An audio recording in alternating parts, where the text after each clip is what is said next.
Good evening my dear students and everyone, welcome back to my YouTube channel English with Ravi Sharma. एक बार फिर से मेरे इस यूट्यूब चैनल पर आप सभी लोगों का स्वागत है। आज हम इंग्लिश अपने इस वीडियो में कुछ नया सीखने वाले हैं। आज हम उन गलतियों के बारे में डिस्कस करेंगे जो नॉर्मली डेली लाइफ में स्पेशली हिंदी मीडियम स्टूडेंट के साथ हो जाती है। जब कभी हम इंटरव्यू फेस करते हैं, जब कभी हम कोई एग्जामिनेशन फेस करते हैं, या हमारे डेली लाइफ में भी, या कॉम्पिटिटिव एग्जामिनेशन सॉल्व करते वक्त भी, या टीचिंग एग्जाम्स में भी जो गलतियां हमसे अक्सर होती रहती हैं, उन्हीं के बारे में डिस्कस करने वाले हैं।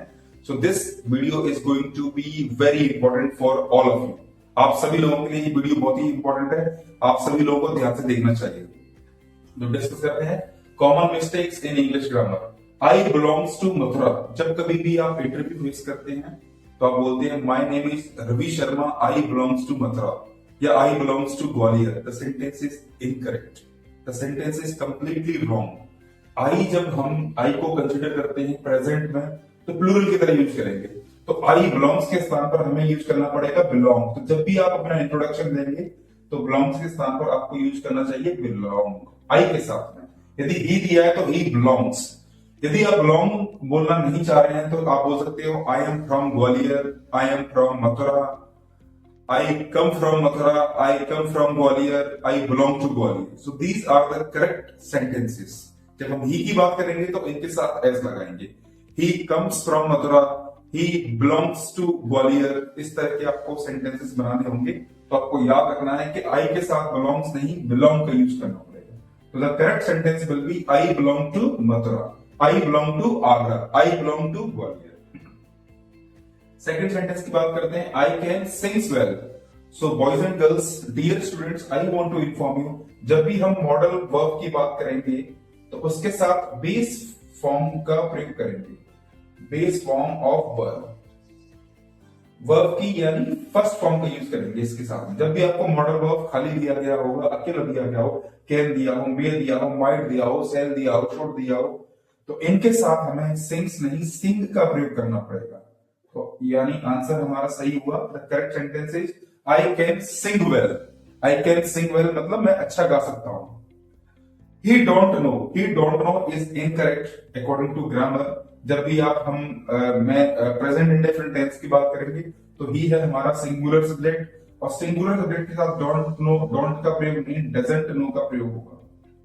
तो सही आंसर हुआ डजंट। तो आंसर हमारा करेक्ट हुआ he doesn't know. Next sentence is he can to swim. So जब ही हमारा सब्जेक्ट बिल्कुल सही है, कैन मॉडल वर्ब बिल्कुल सही है, टू के लगाने का कोई सेंस नहीं है क्योंकि मॉडल वर्ब के डायरेक्ट बात आती है वर्ब की बेस फॉर्म। तो he can swim is the correct answer. To की कोई जरूरत नहीं है, टू कहना हुआ गलत।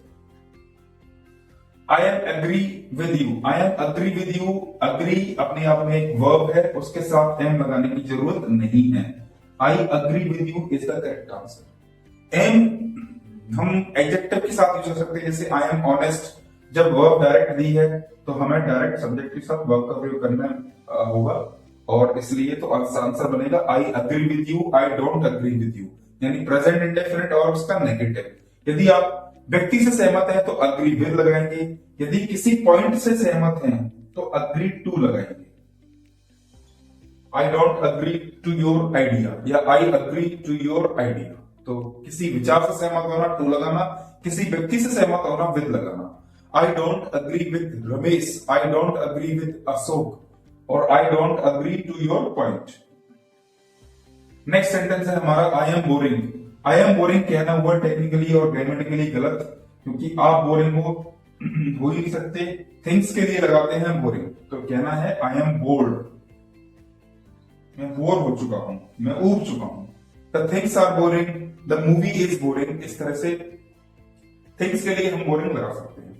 She is married with a doctor. Married के बाद एक फिक्स प्रपोजिशन टू का प्रयोग करते हैं।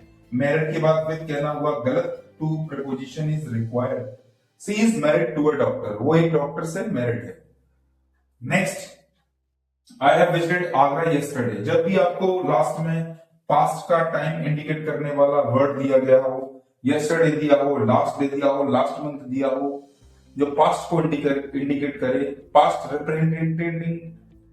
रिप्रेजेंटिंग टाइम वर्ड दिया गया हो, तो हम उसे पास्ट इंडेफिनिट टेंस में लिखते हैं। तो सेंटेंस सही बनेगा I visited Agra yesterday. No have is required, have कहना हुआ गलत। I visited Agra yesterday. Next है he is more taller than me. जब टॉलर है ही अपने आप में कंपैरेटिव डिग्री, तो मोर की कोई रिक्वायरमेंट नहीं है, तो सेंटेंस बनेगा he is taller than me, वो मुझसे टॉलर है यानी लंबा है। She is junior than me. Boys and girls I want to inform you, जब भी आपको ये वर्ड्स लिखे मिले, जूनियर आपको लिखा मिलता है सीनियर, आपको लिखा मिलता है सुपीरियर, आपको लिखा मिलता है इंफीरियर या प्रेफर, इनके साथ हम टू का प्रयोग करते हैं, इनके साथ हम टू का प्रयोग करते हैं। तो आई ओ आर वर्ड से एंड होने वाले एडजेक्टिव के साथ हम टू का प्रयोग करते हैं। She is junior to me, she is junior to me, तो टू मी कहना हुआ करेक्ट। तो she is junior than me is गलत, she is junior to me is correct, she is junior than me incorrect है, ये correct है। So dear students, मैंने आज 10 ऐसी गलतियां बताई हैं इंग्लिश ग्रामर की जो हम डेली लाइफ में डेली सेंटेंसेस जब बनाते हैं तो नॉर्मली हमसे हो जाती हैं या हमारे प्रैक्टिस में है, तो उस प्रैक्टिस को बदलने की जरूरत है और इन सेंटेंसेस को सही करने की जरूरत है। आप यदि इसे किसी इंटरव्यू में बोलते हैं आई बिलोंग्स टू, तो first impression is the last impression, तो पहला ही इंप्रेशन आपका खराब हो जाता है। इंग्लिश जो इंटरव्यूअर होते हैं उनको लगता है इसको बेसिक इंग्लिश ग्रामर भी नहीं मालूम, और वहां पर आपके लिए दिक्कत खड़ी होती है, वहां पर आपके लिए प्रॉब्लम क्रिएट होती है। So you have to learn these common mistakes, you have need to avoid these common mistakes in your future sentences. जब भी आप फ्यूचर में सेंटेंस बनाएंगे तो इन गलतियों का ध्यान रखेंगे और इनको सही बनाएंगे। इसी उम्मीद के साथ मैं आज के वीडियो में इतना ही कहना चाहूंगा। अगले वीडियो में फिर से मिलते हैं एक नए कॉन्सेप्ट के साथ, एक नए वीडियो के साथ, एक नई लर्निंग के साथ। आप सब लोगों के प्रेम के लिए बहुत बहुत धन्यवाद। इसी तरह से जुड़े रहिए। I wish you all the best. Thank you very much. Have a nice day.